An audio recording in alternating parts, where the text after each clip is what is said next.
Good morning, everybody.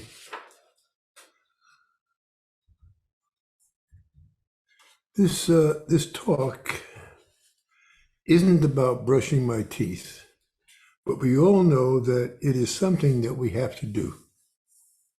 If we don't, we risk having to spend a lot of time and money going to the dentist, and even the possibility of losing our teeth. We don't do it for the fun of it, but because it is a necessity. And also because it became our habit to do it a very long time ago.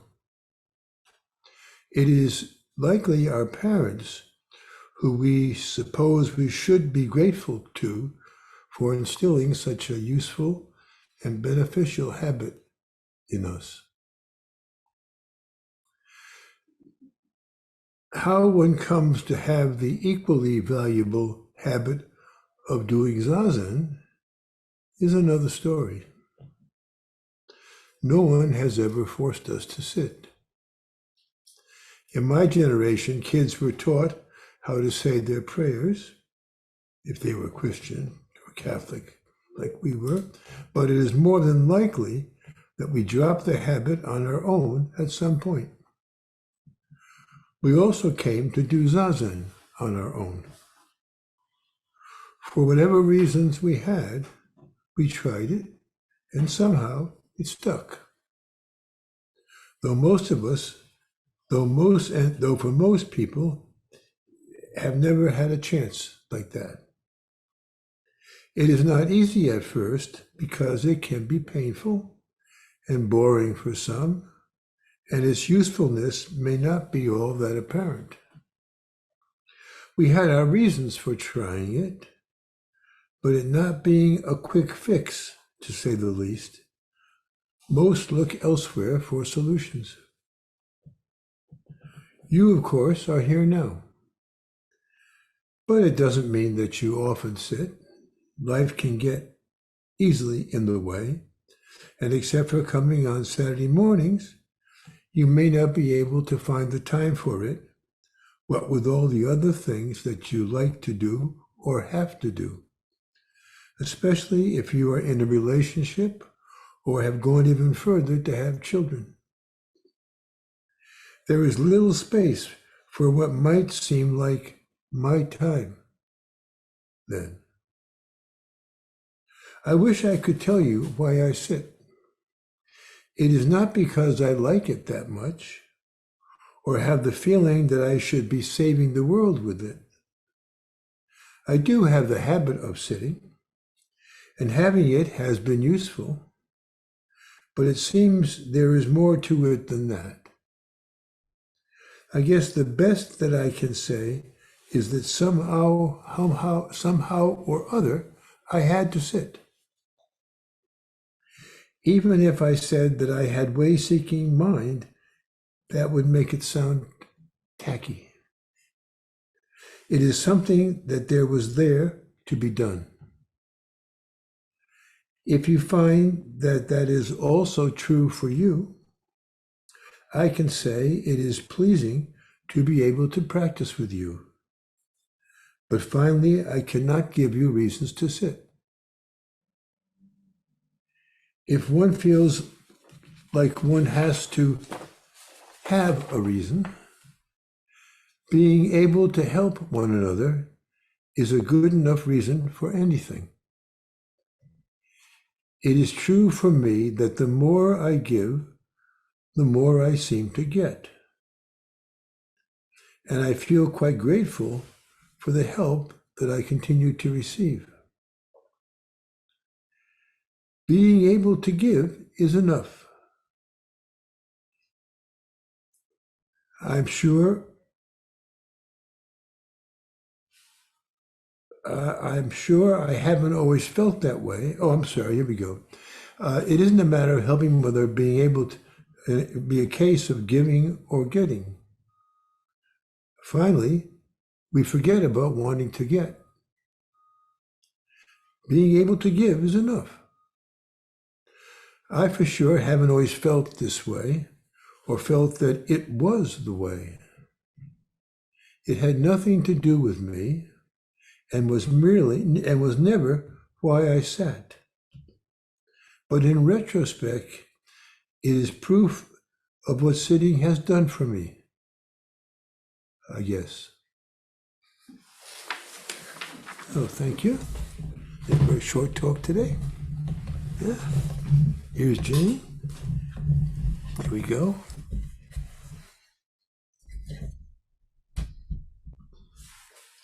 If you don't have something to say to me, I'll ask you why you sit. Aha. One by one, I'll knock you down with why do you have to sit? Okay, anyway, anybody? Yes, Mike? Martin. I don't know why I sit. I've never been able to figure that out, except that it was something that was kind of required. But I find now that even though I still don't really know why I sit, I don't feel right if I miss a day.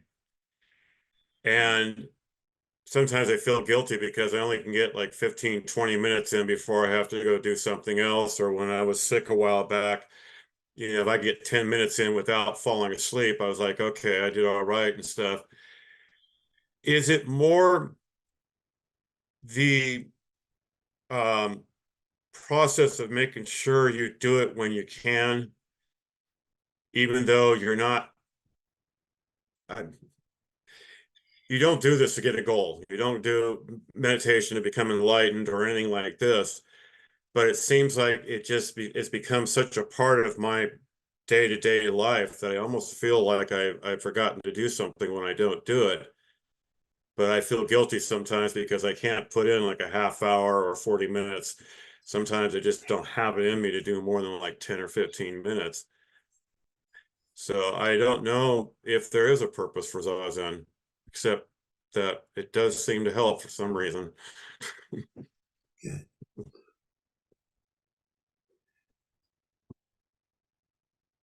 Sandy?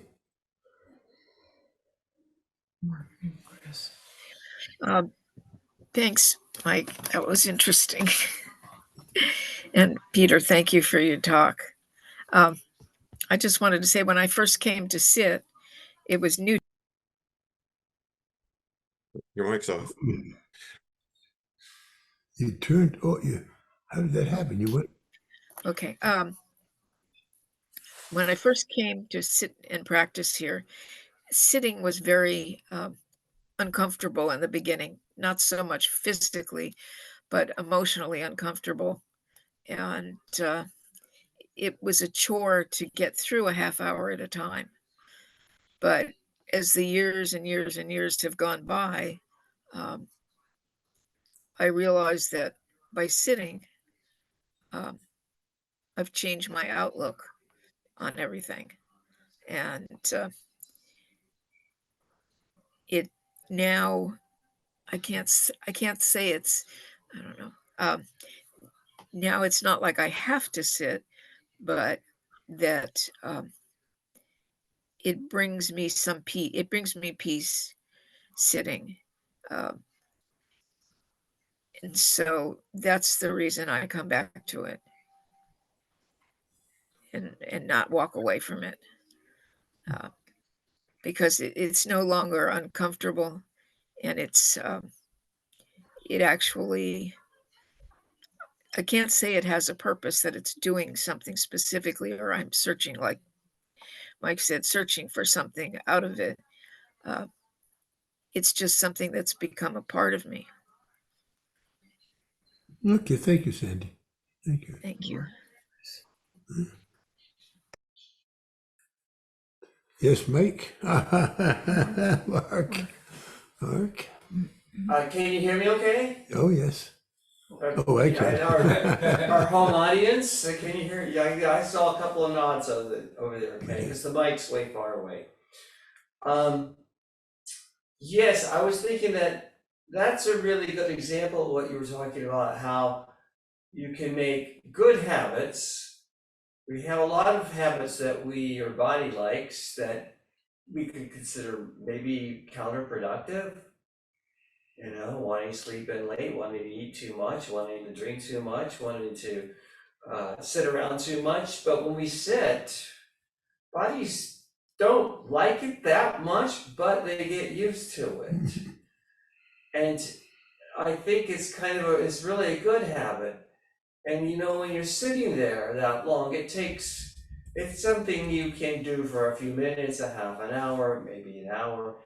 Doing it every day I think it's more like we're growing into trees. You know how trees are growing slowly, they're hard to see, they're growing. This whole thing is very hard to register unless you look at a yearly progress. But it seems like what you were saying, you're reaching your potential, your whatever this potential is by sitting, because when you miss it, you can do it even when you're suffering. If you do it enough, you might end up doing it in your sleep too. Which which might be that you're sitting and sleeping, and you're sleeping and you're waking up in it. But anyway, I think our potential, that's what I'm beginning to feel like. My potential is starting to be reached of growth, because now I look forward to Zazen guys. Zazen guys are like really nothing now. I mean, I haven't been any longer sittings in a while. Maybe we should start having those at some point. Thank you.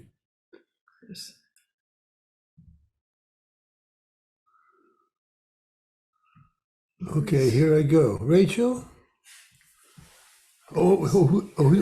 Chris got it. What? No, I'm sorry. What, Jane? What? Chris and Rachel. I didn't raise my hand. You didn't? No. Rachel. Rachel.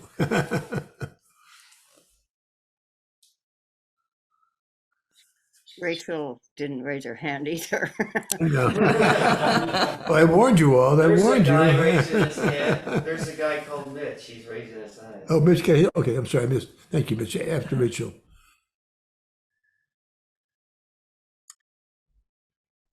Rachel, I don't think Rachel had anything to say.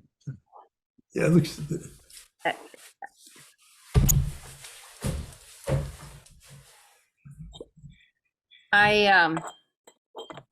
I don't inquire anymore why I sit. Not that I did. It wasn't comfortable, and it was quite a few years ago when I started. And I can't say it's all that.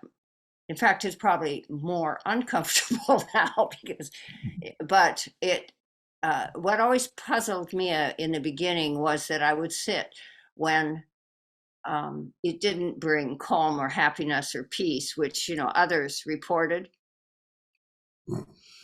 But as time went by, ages though, a lot of time, not a little time, my life seemed to be different. And I simply knew instinctively it had to do with sitting.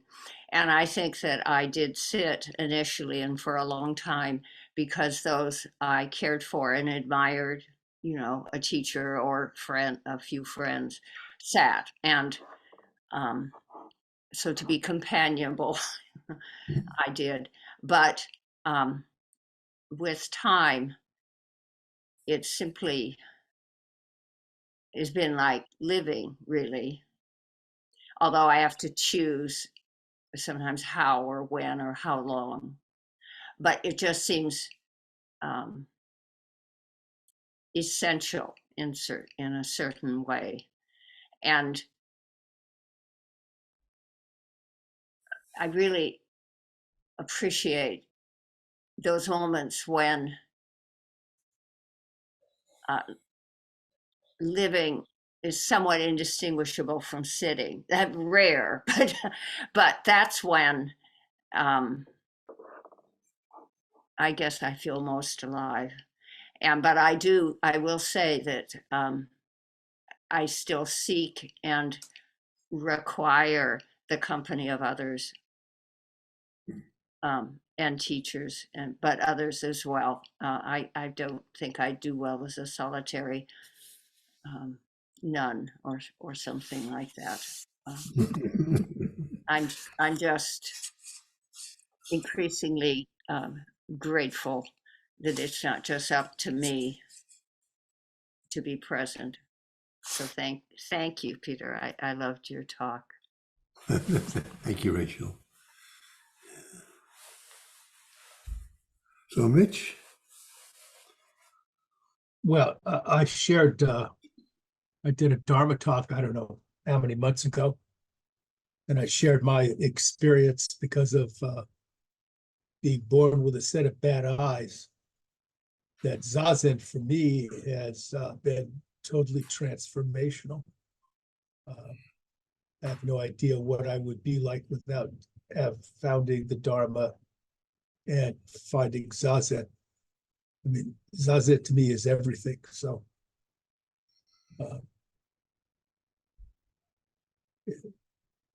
it's everything. Thank you. I can't imagine not sitting. Thank you.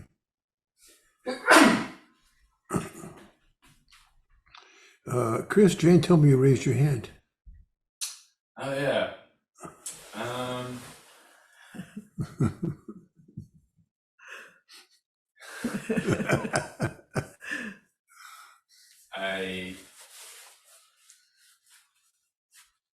Well, it's funny you should say brushing your teeth because that's a metaphor that Brad Warner has used a lot that I really like, where if you stop brushing your teeth for like a day, something might feel off, but after 2 or 3 days, you just kind of feel gross, and then you go back to brushing your teeth and it's like, oh my god, this feels amazing. So I definitely noticed that is true for Zazen as well. Like I usually don't sit on Sundays, for example, and then that makes it harder to get back into it Monday. But when I do sit again, then it's like, oh wow, this is nice. Which is sort of like almost an incentive to take breaks from Zazen, so when you get back to it, you get that really cool, like, nice feeling or whatever. But you know, that's not good. Better would be a daily practice that doesn't feel special all the time and is nonetheless beneficial beyond the calculation of all Buddhas and Bodhisattvas. Okay, thank you. Thank you. There's a face that some of you don't recognize here, sitting next to Chris. It's Jared. Some of you know him. Jared used to live here 15 years ago, I guess. Anyway, quite a while ago, actually. Before Beth, anyway. Before Beth, and yeah. Anyway, and Jared is a martial artist also. Yeah, and comes back to LA for that reason, and to see us too. So, Jared, you have something you can add to this? You still sit, right? Yeah, I do. Yeah. I don't sit very well, but I do. And I think the reasons for my sitting have certainly changed over time.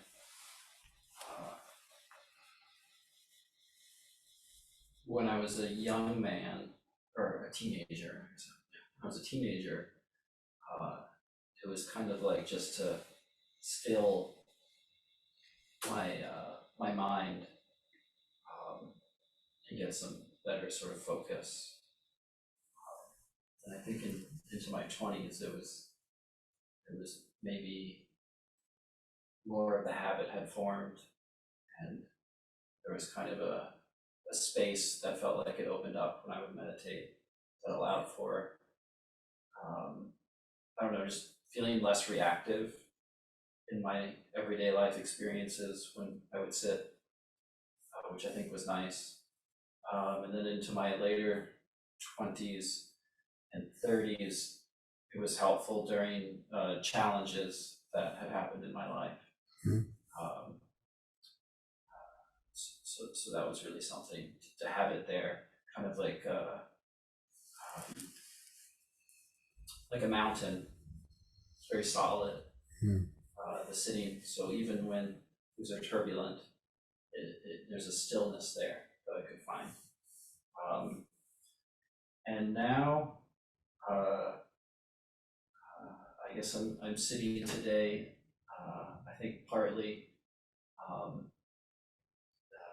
in remembrance in some ways of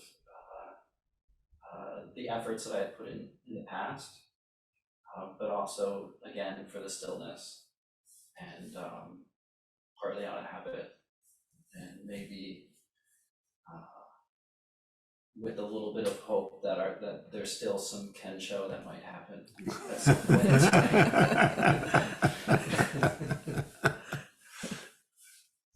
Yeah.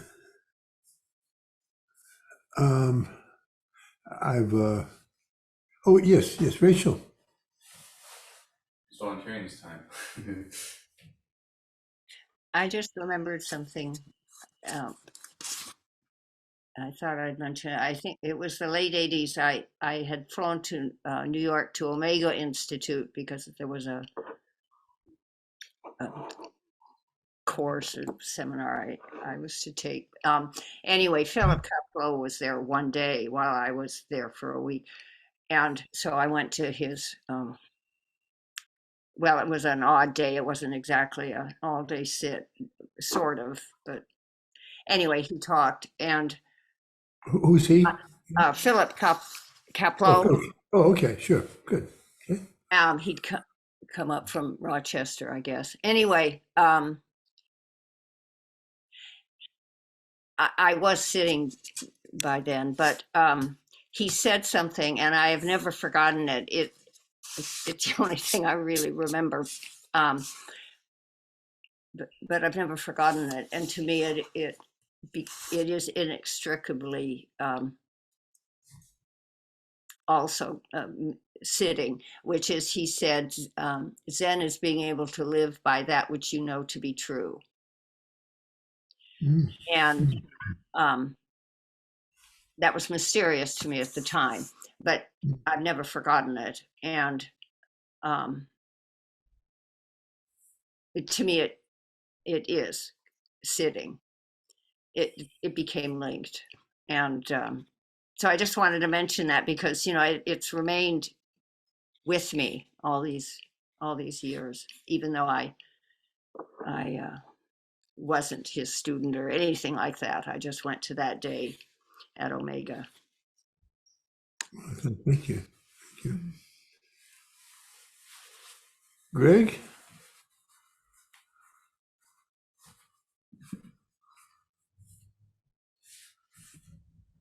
Hi. Hi. I don't know why I said. Seems like a good idea, I guess.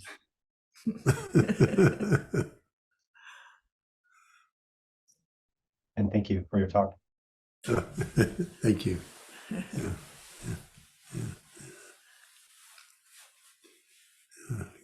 Greg has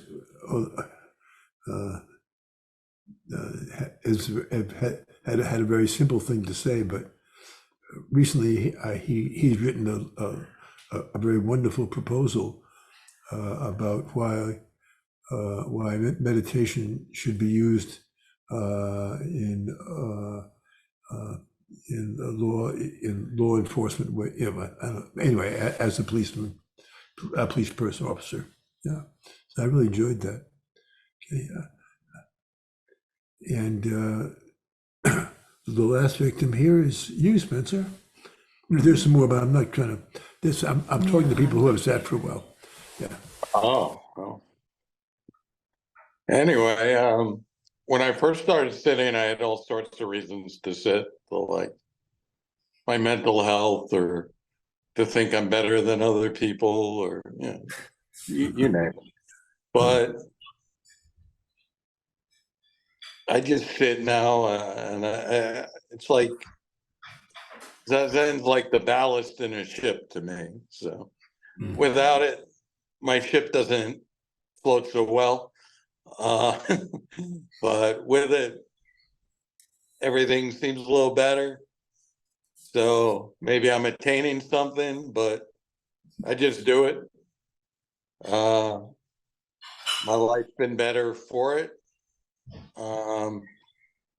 But it's just like breathing to me, or it's just a function that's necessary as part of my holistic well-being. So Thank you. Thank you very much. Any of those who I haven't called on would like to say something? How about Jane? Oh, how about Jane? Yes, How about Jane? Yes. Okay, well, I was thinking, when people were talking that pretty much what everybody was saying is what I only think about if I hadn't started teaching, if I hadn't started sitting, I think I would have gone straight down to the ground and stayed there. And the only thing I think now is I'm 87, and if I die, I hope the only thing I can take with me is at least my understanding that it's really important to sit. It's really, really important to sit.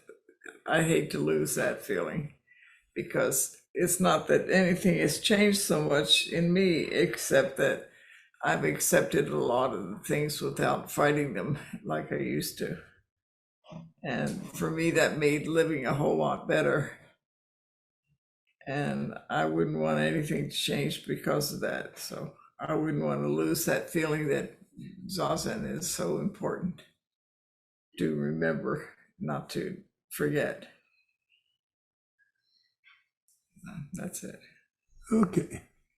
Okay, thank you, everyone.